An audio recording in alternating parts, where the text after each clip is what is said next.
And that's going in our head that we have a run coming on, and we want to keep that run going as long as possible. We just beat the champs. We went to Houston and beat them at their home. We had some good games, so I think if we keep this run up, we're going to have something. We want to make that playoff spot.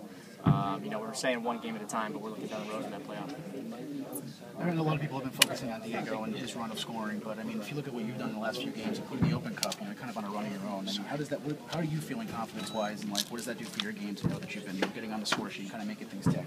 It does boost my confidence, definitely, having that little run of points, and you know what, Diego's actually been at the end of a lot of my balls, and so I think, I'm glad that he's on a run too, because he's finishing the balls that I've given him, so there's two ends of the story, I'm giving him the ball, they obviously doing the finishing, so I think that's great, and I think as long as we keep going offensively, obviously the defense will take care of itself if we shut it around. How exciting has it been to play in an offense like this, especially the last few games, the way the goals have been coming in? Oh man, it's exciting. No matter when you come on, no matter if you start, no matter if you come on the bench, it's exciting the whole game. And you can see it here. We had I think 4 goals in the second half. So I think there's no, you never know when it's going to happen, and I think that's great for us because we can have a shot and man, you missed. We're going to have 5 or 6 more that you're going to have in the game. So for us, we know we're going to get more chances this time. Do you feel like there was any extra pressure to put on a good show and stay in front of the largest crowd of the season? Oh, definitely. The more people there, the more we think. There's not so much pressure, but we're happy. We're happy to see it, and they definitely get behind us. And so I think, in that reason, we start to pick our game up. Our confidence then picks up, and you can see teams, kind of get discouraged, and us keep going as long as possible.